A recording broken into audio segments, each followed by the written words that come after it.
ஸ்ரீமதே ராமானுஜாய நமக. தினம் ஒரு திவ்ய பிரபந்தம் தொடரிலே இன்றைக்கு 2157வது பகுதி திருமங்கையாழ்வார் அருளிய திருநெடுந்தாண்டகம் பிரபந்தத்தை அனுபவித்துக் கொண்டிருக்கிறோம். அதிலே இன்றைக்கு நாம் அனுபவிக்க வேண்டிய பாசுரம் 2வது பாசுரம். முதல் பாடலிலே உடலே ஆத்மா என்னும் எண்ணத்தை போக்கியது முதலாக இறைவன் திருவடிகளை அடைவது வரை எம்பெருமான் தமக்கு பண்ணின உதவிகளை வரிசையாக அறிவித்தார். இந்த பாட்டில் தமக்கு பிரம்மன், சிவன், திருமால் ஆகிய முத்தேவரும் ஒருவருக்கொருவர் நிகர் என்ற கலக்கத்தினை அறுத்து தள்ளியபடியை அருளிச் செய்கிறார் ஆழ்வார். எண்ணும் பொன்னுருவாய் என்று முதல் பாடலில் எம்பெருமானது சொரூபத்தின் தனித்தன்மையை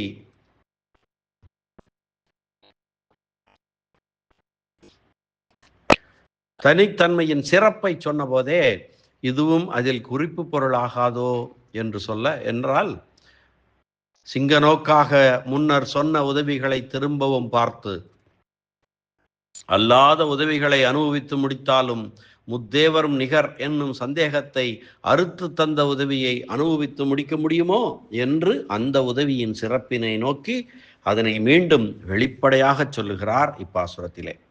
உலக பொறி அனுபவப் பொருள்களில் ஈடுபாட்டில் இருந்தும் மீட்ட உதவி போலேயோ, கைவல்யமாகிற கேட்டிலிருந்து மீட்ட உதவி போலேயோ இந்த உதவி. சென்ற பாட்டில் சொன்னபடி உலகப் பொருள்களின் அனுபவத்திலிருந்து என்னை மீட்டார் எம்பெருமான் என்று சொன்னார். அதே போல கைவல்ய அனுபவத்தில் கொண்டு போய் என்னை ஆழ்த்தாமல் என்னை அதிலிருந்து மீட்டார் என்று சொன்னார். அதை விடவா இந்த முத்தேவர்களும் நிகரல்ல என்று சொல்லி அதிலிருந்து மீட்ட உதவி என்று கேட்கிறார். அந்த உதவிகளை விட மும்மூர்த்திகளும் சமம் என்னும் மயக்கத்தை அறுத்து தந்தது மிகச்சிறந்ததாகையாலே அவற்றினும் மிஞ்சிய உதவி அல்லவோ இது. பிரம்மன், விஷ்ணு, சிவன் ஆகிய மூவரில்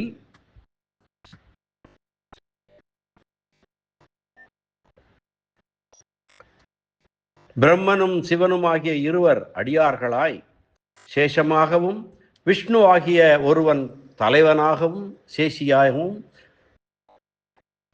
இருவர் படைக்கப்பட்டவர்களாய் விஷ்ணு அவர்களை படைத்தவனாய், இருவர் உடலாய் விஷ்ணு அவர்களுக்கு ஆத்மாவாய் இருக்கிறபடியை எனக்கு காட்டி தந்தான் எம்பெருமான் என்கிறார் இப்பாசுரத்திலே திருமங்கையாழ்வார். பாசுரத்தை பார்க்கலாம். பாருருவி நீர், எரி, கால், விசும்பும் ஆகி பல்வேறு சமயமுமாய் பறந்து நின்ற ஏருருவில் மூவருமே என்ன நின்ற இமயவர்தம் திருவுரு வேறு எண்ணும் போது ஓர் உருவம் பொன்னுருவம், ஒன்று செந்தி, ஒன்று மாகடல் உருவம், ஒத்து நின்ற மூவுருவும் கண்டபோது ஒன்றும் சோதி முகிலுருவம் எம்மடிகள் உருவம்தானே என்கிறார். பாருருவி நீர், எரி, கால், விசும்புமாகி பல்வேறு சமயமுமாய் பறந்து நின்ற ஏருருவில் மூவருமே என்ன நின்ற இமயவர்தம் திருவுரு வேறு எண்ணும் போது ஓருருவம் பொன்னுருவம், ஒன்று செந்தி, ஒன்று மாகடல் உருவம், ஒத்து நின்ற மூவுருவம் கண்டபோது ஒன்றும் சோதி முகிலுருவம் எம்மடிகள் உருவம்தானே என்று இன்றைய பாசுரம் அற்புதமான ஒரு பாசுரம். இதை எப்படி கொண்டு கூட்டி படிக்கலாம் என்பது அன்வயப்படுத்தி பார்க்கலாம் என்றால், ஏருருவில் மூவருமே என்ன நின்ற, ஏருருவில் மூவருமே என்ன நின்ற இமயவர்தம் திருவுரு வேறு எண்ணும் போது ஓருருவம் பொன்னுருவம், ஒன்று செந்தி, ஒன்று மாகடல் உருவம், ஒத்து நின்ற மூவரும் கண்டபோது பாருருவி நீர், எரி, கால், விசும்புமாகி பல்வேறு சமயமுமாய் பறந்து நின்ற ஒன்றாம் சோதி முகிலுருவம் எங்கடிகள் உருவம்தானே என்று கொண்டு கூட்டி படித்தால் பொருள் நன்றாக விளங்கும். இந்த பாசுரத்திற்கான பதபதார்த்தம், பத உரை பார்க்கலாம். ஏருருவில் எம்பெருமானது அழகிய உடலாகிய இந்த உலகில் ஏர் உருவில் மூவருமே என்ன நின்ற, மூவருமே தலைவர்கள் என்று சொல்லும்படியாக இருக்கிற இமயவர்தம் திருவுரு பிரம்மன், சிவன், திருமால் என்கிற அவர்களுடைய தன்மைகளை, திருமேனிகளை வேறு என்னும் போது, வேறாக பிரித்து பார்க்கும் போது, ஓர் உருவம் பொன்னுருவம், பிரம்மனின் தன்மை திருமேனி பொன் இயல்புக்கு ஒத்தது. ஒன்று செந்தீ, சிவனின் தன்மை திருமேனி, சிவனின் திருமேனி சிவந்த நெருப்பின் வண்ணத்தது. ஒன்று மாகடல் உருவம், திருமாலுடைய திருமேனி பெரிய கடலினுடைய நிறத்தை ஒத்தது. ஒத்து நின்ற, தம் தம் தொழிலுக்கு ஒத்து நிற்கின்ற. உருவும் கண்டபோது, மூன்று வடிவங்களையும் சாத்திரங்களை கொண்டு ஆராயும் போது, பாருருவி நீர் எரி கால் விசும்பும் ஆகி திடமான நிலம், நீர் நெருப்பு காற்று ஆகாயம் ஆகியவற்றை படைத்து பல்வேறு சமயமுமாய் பலவாய் வேறுபட்ட கருத்துக்களை உடைய உலகினை படைத்து பறந்து நின்ற, எங்கும் கறந்து பறந்து ஆத்மாவாய் நிற்பவனாய், சோதி ஆம் ஒன்று, சோதி என்னும் சொல்லுக்கு பொருளாய் விளங்குகின்ற ஒருவனாகிய எம் அடிகள் உருவம் தான் ஏ, எம்மடிகள் உருவம் தானே, எம் தலைவனது திருமேனியே முகிலுருவம், முகிலினை ஒத்த வண்ணத்தது என்பதுதான் இந்த பாசுரத்தினுடைய பதபதா அர்த்தமாகும். இனி இந்த பாசுரத்திற்கான திரண்ட பொருள் பார்க்கலாம். அழகிய உருவங்களில் மும்மூர்த்திகளே முக்கியமானவர் என்னும்படி இருக்கிற பிரம்மா, திருமால், சிவன் என்கின்ற மூவரின் தன்மைகளை வேறாக பிரித்து பார்க்கும்போது, பிரம்மனின் வடிவம் பொன் போன்றது, சிவனின் வடிவம் சிவந்த நெருப்பு போன்றது, திருமாலின் வடிவம் பெரிய கடல் போன்றது, களைப்பையெல்லாம் நீக்க வல்லது கடல் போன்ற வடிவம். சேர்ந்து நிற்கிற மூன்று தத்துவத்தையும் ஆராய்ந்த போது, கடினமான நிலம் நீர் நெருப்பு காற்று ஆகாயம் ஆகியவற்றை படைத்தும் அனைத்துள்ளும் கலந்து நின்று விளங்கும் பரஞ்சோதி ஒருவனே, அது காளமேகம் போன்ற என் சுவாமியான திருமாலின் உருவமாகும் என்கிறார் திருமங்கை ஆழ்வார். இனி வியாக்கியான சக்கரவர்த்தி பெரியவாச்சான் பிள்ளையின் உரையினை பார்க்கலாம். பார் உருவி, திடப்பொருளாயிருக்கும் நிலம். வடமொழியிலே உர்வி என்ற சொல் நிலம் என்பதை குறிக்கும். அது சிதைந்து இங்கே உருவி என்று கிடக்கிறது. பார் என்று பொதுவாக பார் என்றால் நிலத்தை சொல்வார்கள் உலகம். அது இங்கே அப்படி நிலத்தை சொல்லவில்லை. பார் என்பது திண்மையை, அதனுடைய திடத்தன்மையை சொல்கிறது. திடமான பார் உருவி, திடமாக இருக்கும் நிலம் என்று சொல்லுகிறார். அதனால் மற்ற பூதங்களில் இருந்தும் வேறுபடுத்தும் திண்மையை உடைய நிலம் என்கிறார். ஐம்பூதங்களிலே பூமி மட்டும்தான் திண்மையானது, மற்றதெல்லாம் திண்மை கிடையாது. நிலம் போக நீர், நெருப்பு, காற்று, ஆகாயம் இவை எல்லாமே அதற்கு திண்மை கிடையாது. அதனால் தான் பார் உருவி என்கிறார். உருவில் என்று பாடமான போது பார் உருவி என்பதற்கு பதிலாக உருவில் என்று எடுத்துக்கொண்டால், பார் உருவில் என்பதிலே உருவில் என்ற பாடமான போது அண்டத்திற்கு காரணமான பொருள்களில் என்று பொருள் கொள்ள வேண்டும்.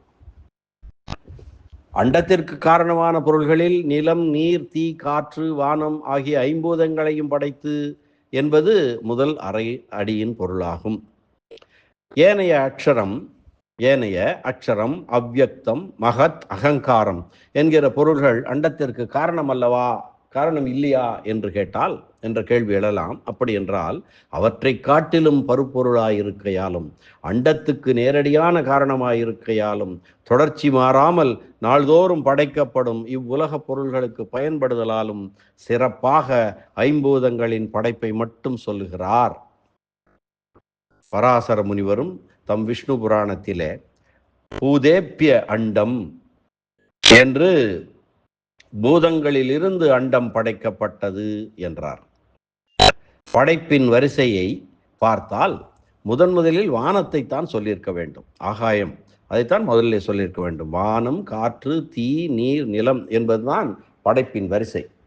ஆயினும் அழிவின் முறையினை அந்த வரிசை அழியக்கூடிய வரிசையை பார்த்து முதலில் பாரினை சொல்லுகிறார். பிரளய வேளையிலே, அதாவது உலகம் அழியத் தொடங்கும் போது முதலில் அழிவது நிலம்தானே. ஆகி என்பது படைத்து என்ற பொருளினை தரும். இறைவனே ஐம்பூதங்களையும் அண்டங்களையும் படைத்தவனாக உபநிடதங்கள் கூறுகின்றன.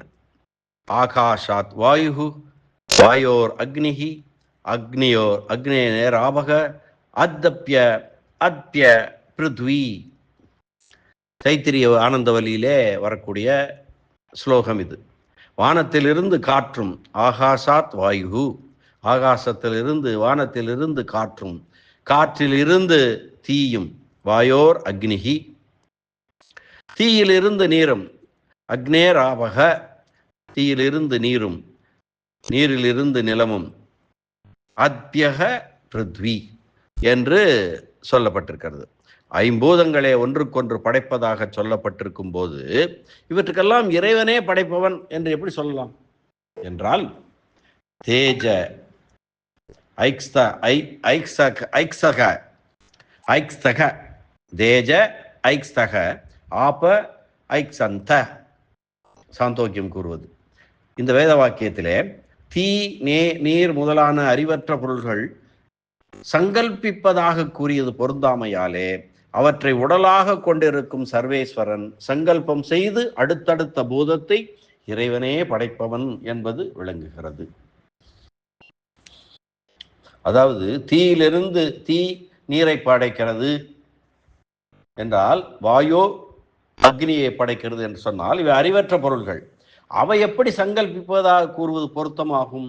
பொருத்தமில்லை. அதனாலே அவற்றை உடலாக கொண்ட சர்வேஸ்வரன் சங்கல்பம் செய்து அடுத்தடுத்த பூதத்தை இறைவனை படைக்கிறான். அதாவது ஆகாயமாக இருந்து கொண்டு வாயுவை படைக்கிறான், தென் வாயுவாக இருந்து கொண்டு அக்னியை படைக்கிறான். இப்படியாக அனைத்தையும் படைக்கிறான் எம்பெருமான். பிரம்மன், மால், சிவன் என்ற மூவரும் நிகர் என்ற கலக்கத்தை தெளிவிப்பதே இந்த பாட்டின் கருத்தானால், ஐம்பூதங்களின் படைப்பினை கூறுவதற்கு என்ன காரணம்? அண்டத்துக்கு காரணமான ஐம்பூதங்களை படைத்தவனை அண்டத்திற்குள் படைக்கப்பட்ட பிரம்மன் முதலானவர்களுடன் நிகராக கருத இடமில்லை என்பதை புலப்படுத்த வேண்டி இவ்வாறு குறிப்பிடப்பட்டிருக்கிறது. ஏனென்றால் அந்த அண்டத்திற்கு காரணம் இந்த ஐம்பூதங்கள். அந்த ஐம்பூதங்களையும் படைத்தவன் எம்பெருமான் நாராயணன். அப்படி அண்டம் என்பது படைக்கப்பட்டது. அந்த படைக்கப்பட்ட பொருள்கள் பிரம்மனும் சிவனும் அப்படி அண்டத்திலே படைக்கப்பட்டவர்கள். அதனாலே படைக்கப்பட்டவர்களையும் படைப்பவனையும் சேர்த்து இருக்கக்கூடாது, அது கருதக்கூடாது, நிகராக கருதக்கூடாது என்பதனாலே இப்படி குறிப்பிடப்பட்டிருக்கிறது. இதன் மூலம் அந்த கலக்கம் தெளிவிக்கப்படுகிறது. பல்வேறு சமயமுமாய் முன்னர் தேவர், மனிதர் முதலிய வேற்றுமையில்லாத அண்டப்படைப்புக்கு முந்தைய படைப்பை சொன்னார். இப்போது அதனை வடமொழியிலே சமஷ்டி படைப்பு என்று சொல்வார்கள். அதாவது அந்த ஐம்பூதங்கள் எல்லாம் அதற்றை சொல்லும் போது, அப்போது அதில் தேவர் இல்லை, மனிதர் இல்லை, அந்த இல்லாத அண்ட படைப்புக்கு முந்தைய படைப்பை சொன்னார். சமஷ்டி சிருஷ்டி என்று சொல்வார்கள். இங்கு தேவர், மனிதர், விலங்கு, தாவரம் ஆகிய வேற்றுமைகளுடன் கூடிய அண்டப்படைப்புக்கு பிற்பட்ட படைப்பை சொல்கிறார். இது வியஷ்டி படைப்பு, வியஷ்டி சிருஷ்டி என்று சொல்லுவார்கள். இப்படி எல்லா ஆத்மாக்களும் ஐம்பூதங்களிலே பிரிக்க முடியாதபடி கலசி இருப்பதால் சமஷ்டி படைப்பு என்று சொல்வர். இது அண்டங்களை படைப்பதற்கு முந்தைய நிலை. இந்த நிலையில் எல்லா ஆத்மாக்களும் பிரம்மதேவருடன் ஒன்றுபட்டிருக்கும். ஒன்றுபட்ட பிரம்மதேவனிலிருந்து தேவர், மனிதர், விலங்கு முதலிய பல வகைப்பட்ட உடல் வடிவுகளுடன் ஆத்மாக்கள் பிறக்கையாலே வியஷ்டி சிருஷ்டி, வியஷ்டி படைப்பு என்று சொல்வார். இது அண்டப்படைப்புக்கு பிற்பட்ட நிலையாகும். பல்வேறு சமயமுமாய் பலவாய் வேறுபட்ட வரையறுத்த பண்புகளை உடைய உலகினை படைத்து, சமஷ்டி படைப்பில் தத்துவங்கள் 24 என்ற எண்ணிக்கையில் இருக்கும். வியஷ்டி படைப்பில் அண்டத்திற்குள் உண்டாகும் படைப்பில் படைக்கப்பட்டவை எண்ணற்றவை என்பதனாலே பல்வேறு என்று சொல்கிறார். பல் என்று சேர்ந்து சொல்கிறார். வேறுபட்டு இருக்க என்பதாவது ஒன்றோடொன்று நட்பாய் இணையவும் பகையாய் அழிக்கவும் முடியாதபடி தேவர்கள் முதலிய பல வகைப்பட்ட உடல்களாலே ஒன்றுக்கொன்று முற்றிலும் வேறுபட்டிருக்கை. சமயம் என்பது வரையறுத்த இயல்பினராய் இருக்கை என்பது சமயம். இமையவர்கள் தேவர்கள் ஆராதிக்கப்படுபவர்களாகவும் அமுதத்தை உண்பவர்களாகவும் இருப்பார்கள்.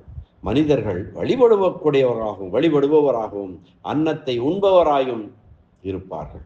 திரியக் எனப்படும் விலங்குகளும் தாவரங்களும் வழிபடுவதற்குரிய கருவிகளாகவும் வழிபாடு செய்பவரின் உயிர் தரும் உணவாகவும் இருக்கையும், அல்லாதவை மனிதன் தன் உடைமை என்கிற எண்ணத்தில் கிடந்து வாழ்பவையாயிருக்கையும் ஆகிய வரைமுறையினை உடையனவாயிருக்கை என்று பணித்தனர்.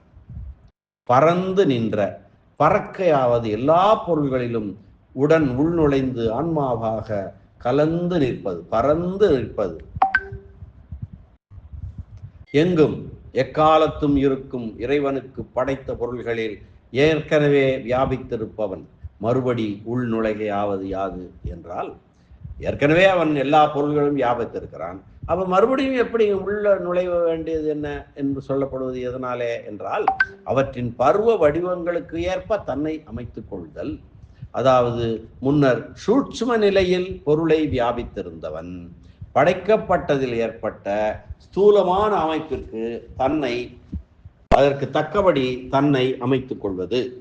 பிரளய வேளையில் காரண நிலையிலே நுண்ணிய, அதாவது சூட்சமமான அறிவற்ற பொருள், அறிவுடைய பொருள் இவைகளுடன் கூடிய பிரம்மமே காரிய நிலையில், அதாவது ஸ்தூலமான பருவடிவடைய அறிவற்ற பொருள், அறிவுடைய பொருள் இவைகளுடன் கூடியிருத்தலே பறந்து நிற்றல் ஆகும் எனலாம். ஏர் உருவில் அழகிய உடல்களில், ஏர் என்றால் அழகு, ஏறார்ந்த என்று சொல்லுவோம் அல்லவா, அதுபோல பறந்து நின்ற என்று எங்கும் ஆன்மாவாய் பரவி இருக்கின்ற இறைவனுக்கு ஜகத் சர்வம் சரீரம் தே, ராமாயணம் யுத்தகாண்டத்திலே சொல்லப்படுவது போல ஜகத் சர்வம் சரீரம் தே, எல்லா எங்கும் ஆன்மாவாகிய பரவி இருக்கிற இறைவன் உலகம் அனைத்தும் எம்பெருமானுக்கு உடலாயிருக்கையாலே ஜகத் சர்வம் சரீரம் தே இருக்கையாலே உரு என்று உலகினை சொல்கிறது. ஏர் உருவில் விடத்தக்க உலகினரை அழகிய உடல் என்று சொல்வது ஏன்? இந்த உடல் நமக்கு வேண்டாதது, இது விட வேண்டியது. இதனை இந்த உலகினர்களை ஏன் அழகிய உடல் என்று சொல்கிறார்? வீடு பேற்றினை அடைய விரும்புகிறவனுக்கு, மோட்சத்தை அடைய விரும்புகிறவனுக்கு சம்சாரமானது பயத்தை விளைவிப்பதாகவும் கை கொள்ளத்தக்கதாயும் இருக்கும். இந்த உடல்கள் கர்மம் காரணமாக ஏற்பட்டவை என்பதை நினைத்தால் இவை பயத்தை விளைவிப்பதாயிருக்கும். சற்று முன் பார்த்த ஜகத் சர்வம் சரீரம் தே பிரமாணத்தின்படி இவை எம்பெருமானுக்கு உடலாயிருப்பவை என்று பார்த்தால் கை கொள்ளத்தக்கவையாயிருக்கும். ஏனென்றால் எம்பெருமான் ஆயிற்று. மூவருமே என்ன நின்ற பிரம்மன், விஷ்ணு, ருத்ரன் ஆகிய மும்மூர்த்திகளே முக்கியமானவர்கள் என்று சொல்லும்படியாயிருக்கிற எண்ணிறந்த தேவர்கள் இருக்கை என்பதை தவிர்த்து குறுக விட்டு வைத்தார்கள் என்பார்கள் சில வேதாந்திகள். வியஷ்டி பொருள்களின் சிருஷ்டி, ஸ்திதி, சம்ஹாரங்களை செய்வதை கொண்டு இந்த மூன்று பேருமே முக்கியமான பரம்பொருள் என்று நிர்ணயித்து சில வேதாந்திகள் நமக்கு சௌகரியத்தை செய்து வைத்தார்கள். அதாவது தள்ள வேண்டியவர்களை குறுக்குவதாகிற சௌகரியத்தை செய்து வைத்தார்கள். ஆராதிக்கப்படுபவர்களாக தோன்றும் தேவர்கள் அத்தனை பேரையும் தள்ள வேண்டும்படியான அவசியம் இல்லாமல் நாம் தள்ள வேண்டியவர் இருவர் மட்டுமே என்று செய்தது இவர்கள் செய்த உபகாரம் அல்லவா? மூன்று பேரும் சமம் என்று சொல்லிக் கொண்டிருக்கிறார்கள். அதுல தள்ள வேண்டியவர்கள் 2 பேர் தான். எல்லா தேவரையும் வைத்தால் ஒவ்வொருத்தரையும் பார்த்து பார்த்து தள்ள வேண்டும். அந்த உபகாரத்தை இந்த வேதாந்திகள் செய்திருக்கிறார்கள் என்று குறிப்பிடுகிறார். பூர்வ காண்டத்திலே 3339 தேவதைகள் ஆராதிக்கப்படுவதாக சொல்லப்பட்டனர். வேதாந்திகள் ஜகத் காரணமான பொருளே அடையத்தக்கது என்று சொல்லுவார்கள். அது கொண்டு சிருஷ்டி, ஸ்திதி, சம்ஹாரங்களை செய்யும் இந்த மூவருமே ஜகத் காரணம் என்றும் மூவருமே ஜகத் காரணராகையாலே அடையத்தக்கவர்கள் என்றும் இந்த வேதாந்திகள் கூறினார்கள். என்ன நின்ற என்று கூறுகையாலே மேலெழுந்த வாரியாக பார்க்கும்போது மூவரும் ஒத்தவர்களாக தோன்றுகையாலே அடையத்தக்கவர்கள் என்று தோன்றுகிறது அல்லவா? அதல்ல, தோன்றுகிறதே ஒழிய ஆராய்ந்து பார்த்தால் மூவரையும் நிகரானவர்கள் என்று சொல்ல இடமே இல்லை என்பது விளங்கும். பிரம்ம விஷ்ணு சிவாத்மிகாம் ச சம்ஞாம் யாதி பகவான் ஏக ஏவ ஜனார்தனக என்று விஷ்ணு புராணம் சொல்கிறது. பிரம்ம விஷ்ணு சிவாத்மிகாம் ச சம்ஞாம் யாதி பகவான் ஏக ஏவ ஜனார்தனக. நாராயணன் ஒருவனே பிரம்மன் விஷ்ணு சிவன் என்னும் பெயர்களுடன் படைத்தல் காத்தல் அழித்தல் ஆகிய முத்தொழில்களையும் செய்கிறான் என்று விஷ்ணு புராண ஸ்லோகத்தில் சொல்லி இருப்பதை பார்த்தால் மூவருமே ஒத்தவர்கள் என்று தோன்றுகிறது. ஆனால் அப்படி முப்பெயர்களை அடைபவன் ஜனார்தனனே என்று ஜனார்தன சப்தத்தால் குறிக்கப்படும் விஷ்ணுவையே இந்த மூன்று நிலைகளையும் அடைபவனாக கூறுகையால் மற்ற இருவருக்கும் விஷ்ணுவே காரணம் என்பது தெளிவாக விளங்குகிறது. இமையவர், கண்ணிமைக்காத தேவர்கள், தேவர்களை குறிக்கும் போது இமையவர் என்று சொல்வார்கள். இவர்கள் மூவரும் ஒத்தவர் என்று மயங்குவதற்கு இதுவும் ஒரு காரணம். கண்ணிமைக்காத தன்மை எல்லா தேவர்களுக்கும் உண்டு, இந்த மூவருக்கும் உண்டு.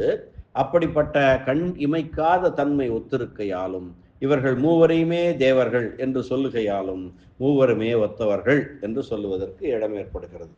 கண்ணிமைக்காமை இந்திரன் முதலான மற்ற தேவர்களுக்கும் பொதுவாகையாலே அதை கொண்டு இவர்களை பரம்பொருளாக கூற முடியாது. அதே போல தேவர் என்ற சொல் மூவரையும் சுட்டும் என்றாலும் சாட்சாத் தேவக புராணோ சௌ என்று பாரதம் ஆரண்ய கண்டத்திலே சொல்லப்படும். இந்த பழைய திருமாலே இயல்பான தேவர், சாட்சாத் தேவக புராணோ சௌ. பழைய திருமாலே இயல்பான தேவர் என்று திருமாலையே இயல்பான தேவத்தன்மை வாய்ந்தவர் ஆகவும் ஏனைய தேவதைகளின் தெய்வத்தன்மை இயல்பானதல்ல என்னும் காரணம் பற்றி மூவருமே ஒத்தவர்கள் என்று சொல்லுவது ஏற்கக்கூடியது அல்ல. தம் திருவுரு வேறு என்னும் போது அவரவருடைய படைத்தல் காத்தல் அழித்தல் என்னும் தொழில்களை பிரித்து நினைக்கும் போது மயங்க காரணம் உண்டு என்கிறார். தமக்கு விளக்கத்தக்கவர்களின் திருமேனியை பற்றி திரு உரு என்று புகழ்ந்து சொல்லுவது ஏன் என்றால், தம் திருவுரு என்கிறார் அல்லவா, தம் திருவுரு வேறு என்னும் போது அவர்களது தனித்தன்மையைப் போல அவர்களது உடலும் இறைவனது உடலாகையாலே அதனையே அடிப்படையாக கொண்டு இப்படி பேசுகிறார் என்று எடுத்துக்கொள்ளலாம். வேறு என்னும் போது சேர்த்து நினைக்கும் போதல்லவா இருவர் அடியவராய் ஒருவர் உடையானாக இருப்பார். நாரணன் நான்முகன் அரண் என்று என்னும் இவரை ஒன்றனும் மனத்து வைத்துள்ளி என்று திருவாய்மொழியிலே நம்மாழ்வார் இதைத்தான் குறிப்பிடுகிறார். ஓர் உருவம் பொன்னுருவம், ஒன்று செந்தி, ஒன்று மாகடல் உருவம். மயக்கத்திற்கு காரணமான தனித்தன்மைகளை, மூவருக்கும் இருக்கக்கூடிய தனித்தன்மைகளை சொல்கிறார் இதன் மூலம். ஓர் உருவம் பொன்னுருவம், ஒன்று செந்தி, ஒன்று மாகடல் உருவம். ஓர் உருவம் பொன்னுருவம், பிரம்மனது தன்மை பொன்னின் தன்மையாகும்.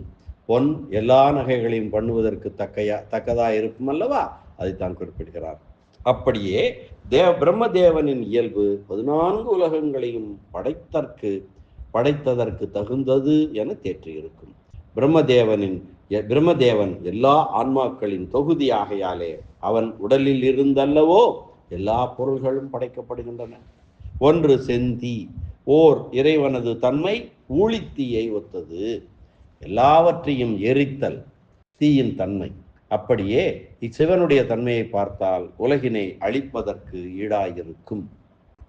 சிவனுடைய உருவம் தன்மை ஊழித்தீயே ஒத்தது. ஒன்று கடல் உருவம், கடலின் தன்மை பார்ப்பவர்களின் களைப்பை ஆற்றுவதாயிருக்கும். பார்த்து கொண்டே இருக்கலாம் போல் இருக்கும் அல்லவா கடல், அதைத்தான் குறிப்பிடுகிறார். கொடிய மிருகங்களான திமிங்கலம் முதலானவற்றையும், அப்படி அல்லாத மீன் ஆமை முதலானவற்றையும், ரத்தினம் முத்து முதலானவற்றையும் ஆக இப்படி ஒரு சேர எல்லா பொருள்களையும் தன்னுள்ளே வைத்து கொண்டு காக்கும் தன்மையுடையதாக இருக்கும். அதே போல விஷ்ணு ஆகிய எம்பெருமானுடைய தன்மையை பார்த்தால் தன்னை அடைந்தவர்களுடைய துன்பங்களை துடைப்பவனாகவும் தன்னை அடைந்தவர்களை தன்னுடையவர்கள் என்னும் அபிமானத்துடன் காப்பதற்கு தகுதியுடையவன் என்பது விளங்கும். படைத்தல் காத்தல் அழித்தல் ஆகிய 3 செயலையுமே செய்யும் தத்துவமே ஜெகத்காரணமான பரம்பொருளாக முடியும். ஆனால் இங்கு ஒருவன் படைப்பவனாகவும் ஒருவன் காப்பவனாகவும் ஒருவன் அழிப்பவனாகவும் இருக்கையாலே மூவரும் பரம்பொருளோ என்று மயங்குவதற்கு இடம் உண்டாயிருக்கிறது.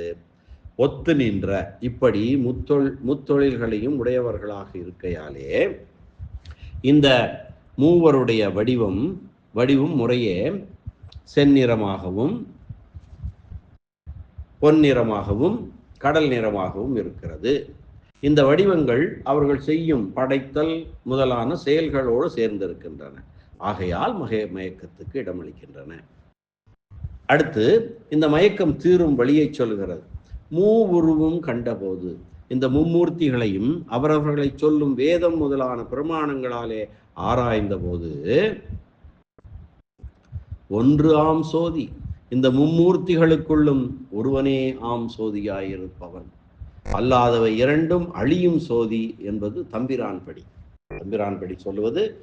ஒன்று ஆம் சோதி, இந்த மும்மூர்த்திகளுக்குள்ளும் ஒருவனே ஆம் சோதியாயிருப்பவன், மற்ற இரண்டும் அழியும் சோதி. நாராயணனாகிற பரஞ்சோதியே மற்ற இருவரையும் படைப்பவனாகவும் அவர்களை உடலாக கொண்ட ஆத்மாவாகவும் அவர்களுக்கு சுவாமியாகவும் இருப்பவன். மற்றவர் இருவரும் அவனால் படைக்கப்படுபவர்களாகவும் அவனுக்கு உடலாகவும் சேஷமாகவும் இருப்பவர்கள். இவ்விஷயத்தை எங்கே கண்டோம் என்றால், ஏகோவை நாராயண ஆசீத் மகோபனிஷத் கூறுவது முதல் ஸ்லோகமே அதுதான். ஏகோவை நாராயண ஆசீத், நாராயணன் ஒருவனே இருந்தான்.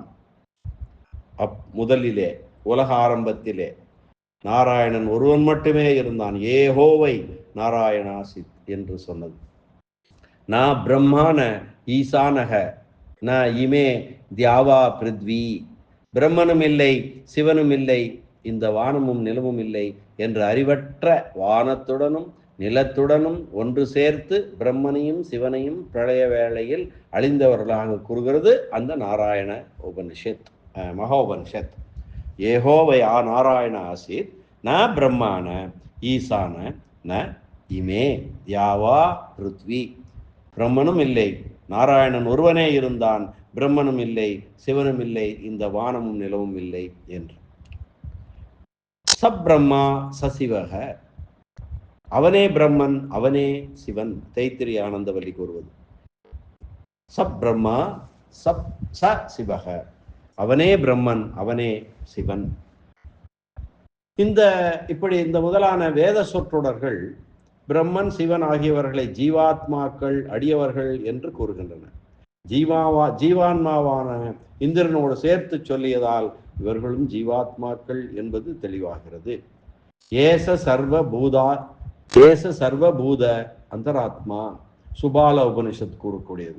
இவன் எல்லா உயிரினங்களையும் உள்ளிருந்து ஆட்சி செய்யும் ஆத்மா என்னும் உபனிடத சொற்றொடர் எல்லாம் என்று சொல்லி பிரம்மனையும் சிவனையும் குறிப்பிட்டு அவர்களையும் எம்பெருமானால் வியாபிக்கப்பட்ட வரிசையில் நிறுத்துகையாலே இவர்கள் எம்பெருமானால் நாராயணனால் படைக்கப்பட்டவர்கள் என்றும் அவனுக்கு அடிமைப்பட்டவர்கள் என்றும் ஜீவர்கள் என்றும் சொல்லப்பட்டது. இவர்கள் ஜீவாத்மாக்கள். திருமாலுக்கு உடல் என்பது எல்லோராலும் ஒப்புக்கொள்ளப்பட்ட ஒரு உண்மையாகிறது. ஆம் சோதி என்று விஷ்ணுவை குறிப்பிடுகையாலே அவனால் ஆளப்படும் சோதிகளான மற்ற ஆத்மாக்களை வேறுபடுத்துகிறது. எல்லா ஆத்மாக்களுமே தாமே பிரகாசிக்கும் ஜோதிகளாய் இருப்பவர்கள் அல்லவோ. ஆகையால் தான் நாராயண பரோஜோதி என்று தைத்திரியா நாராயணவல்லி சொல்லும். நாராயணன் மேம்பட்ட ஒளி என்றும் ஜோதிசாம் ஜோதி, ஜோதிகளுக்கெல்லாம் ஜோதி என்று பிரகிருதாரண்ய உபனிஷத்தும் சொல்லும். எம்பெருமானை அந்த உபனிஷத்துக்கள் இப்படி சொல்ல வேண்டியதாயிற்று. மூவுருவும் கண்டபோது ஒன்றாம் சோதி என்று ஆழ்வார் சாதித்திருப்பதை பார்த்தால் மும்மூர்த்திகளுக்கும் ஐக்கியம் சொல்லுபவர்களுக்கு பொருந்துவது போல இருக்கிறது. மூவுருவும் கண்டபோது ஒன்றாம் சோதி. ஆனால் இவருடைய கொள்கை அதுவல்ல வகையால் அப்படி பொருள் கொள்ளக்கூடாது.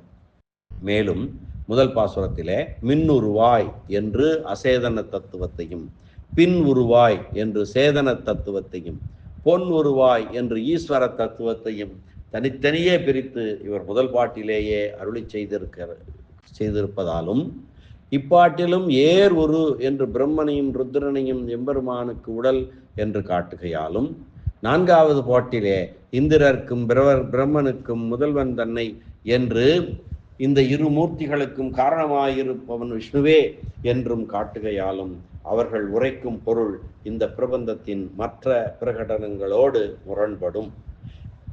எம்மடிகள் உருவம் முகில் உருவம். எம் தலைவனின் திருமேனி கருத்த மேகத்திற்கு ஒப்பானது. அங்கு காப்பாற்றுபவன் என்பதற்காக ஒன்று மாகடல் உருவம் என்று கடலுக்கு ஒத்த இயல்பினை சொன்னார். இங்கு திருமேனியை கூறுகிறார். எம்மடிகள் உருவம் முகில் உருவம். இந்த திருமேனி அல்லவோ எல்லோருக்கும் மேம்பட்டவன் என்பதற்கு அடையாளமாக இருப்பது. தானே மணி உருவில் பூதமைந்தாய் என்ற திருமேனிதான் கருத்த முகிலுக்கு ஒப்பானது. முந்தானையில் முடிந்து வைத்துக் கொள்ளலாம்படி அடங்கியிருப்பதாலும் ஒளிவடவமாக இருப்பதாலும் விலை உயர்ந்ததாகையாலும் இனிதாகையாலும் அங்கு மணி உரு என்று சொன்னார். இங்கே அதைத்தான் மேக எம்மடிகள் உருவம் முகில் உருவம் என்று சொன்னார். ஆக அற்புதமான ஒரு பாசுரம், அதற்கு அற்புதமான ஒரு விளக்க உரை. பெரியவாச்சான் பிள்ளை வியாக்கியான சக்கரவர்த்தி அருளொழிக்கக்கூடிய விளக்க உரை. விபுலமான விவரமான விரிவான உரை